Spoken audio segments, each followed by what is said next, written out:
अस्सलामुअलैकुम respected members. आज का जो हमारा एनालिसिस है गोल्ड का है और हम वीकली एनालिसिस करेंगे। तो आज मंडे है, 27 नवंबर है, जिसमें आज तो मार्केट मूव कर भी चुकी है, डेली का हाई क्रॉस हो चुका है। हम यहाँ से देखते हैं वीकली से, वीकली क्लोज हुआ था। वीकली अगर हम कैंडल देखें तो ये क्लोजिंग दी थी और ये हमारे पास एक रेजिस्टेंस एरिया था। हमने इसको देखना था कि इसको क्रॉस करती है या नहीं करती है, और पॉसिबिलिटीज़ थी कि भी क्रॉस ना करें, नीचे की तरफ आ जाए। अगर क्रॉस कर जाती है डेफिनेटली बाय जाना है। तो मार्केट ओपन होते ही गैप में ओपन हुई है और हाई क्रॉस कर दिया है। ये आप चेक करते हैं, वीकली हाई क्रॉस कर दिया है और ये रेजिस्टेंस को भी क्रॉस कर दिया है। अगर हम मंथली की बात करें, अब एंड ऑफ मंथ है, 27 नवंबर है, तो मंथली का हाई भी क्रॉस किया है इसने। तो हम ये देखते हैं कि ओवरऑल जो ट्रेंड है वो बाय में है, एंड ऑफ मंथ भी है, तो हमने बी केयरफुल होकर ट्रेडिंग करनी है। मंथ के एंड में और स्टार्ट में काफ़ी केयर करनी होती है।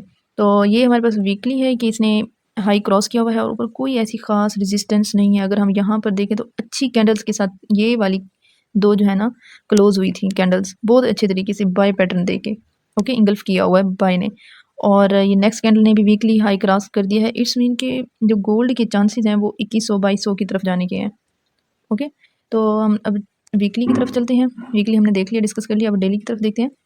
डेली देखें तो इसने अच्छा खासा ही हाई क्रॉस किया है और ये हम देख सकते हैं अभी कोई इसकी क्लोजिंग नहीं हुई। हमने इस रेजिस्टेंस की क्लोजिंग का ज़रूर वेट करना है कि इस रेजिस्टेंस को ब्रेक कर दिया है। हाँ, क्रॉसिंग कर दिया लेकिन क्लोजिंग का ज़रूर वेट करना है।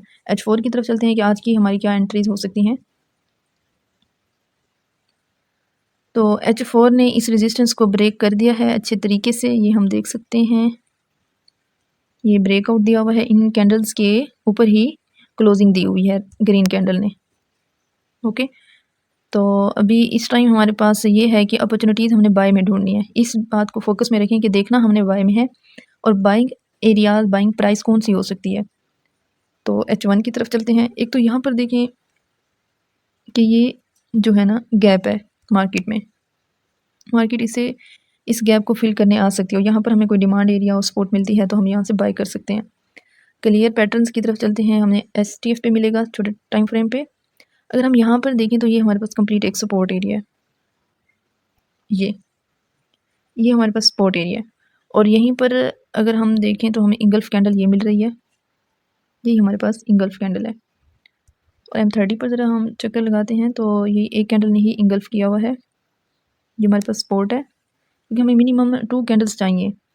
ये देखें, यहाँ पर हमारे पास बेस्ट डिमांड है M15 पर, ये हमें डिमांड मिल रही है और जो है ये हमारे पास सपोर्ट एरिया है। इसी तरीके से अगर हम देखें तो यहाँ पर M30 H1 भी यही चीज़ हमें क्लियर कर रहा है। हम इसको बड़े टाइम फ्रेम पे मार्किंग कर लेते हैं। ये हमारे पास बाइंग जोन है, यहाँ से हम मार्केट को बाय में देख सकते हैं। ओके, और क्योंकि ये हमारे पास डिमांड बन रही है और ये सपोर्ट है, इसको ब्रेकआउट भी दिया हुआ है, तो इस वजह से जो हम इसको बाय में देखेंगे। एक हमारे पास ये एरिया है और दूसरा जो हमारे पास एरिया है वो ये है। ये हमारे पास कंप्लीट एरिया है।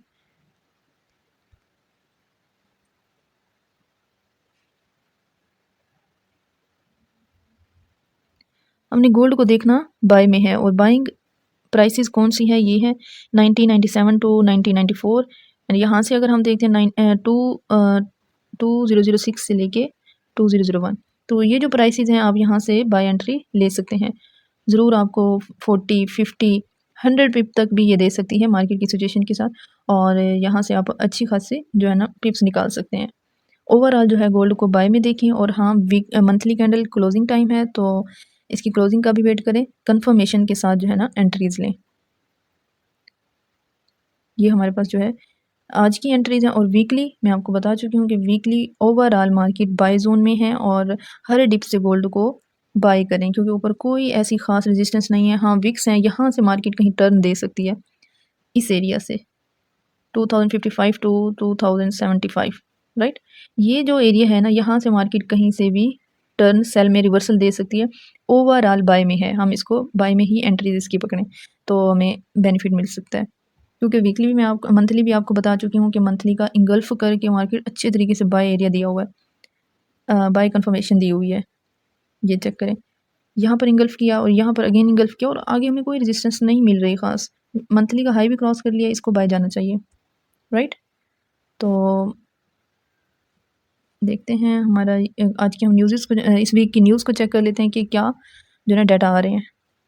ये हमारे पास फॉरेक्स फैक्ट्री और 27 नवंबर है। आज की न्यूज़ में जस्ट 8 बजे न्यू होम सेल्स की जो है ना न्यूज़ हमें मिलेगी, डाटा आएगा।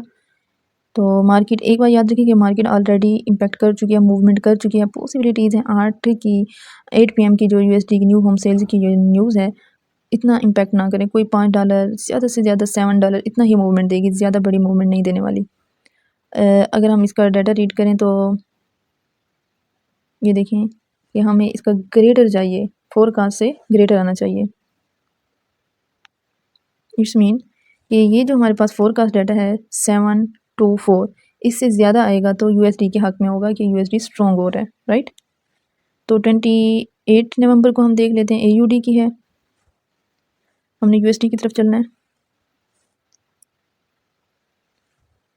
ये हमारे पास है CB consumer confidence, sorry yes, और रिचमंड मैन्युफैक्चरिंग एंड ये एफओएमसी, राइट।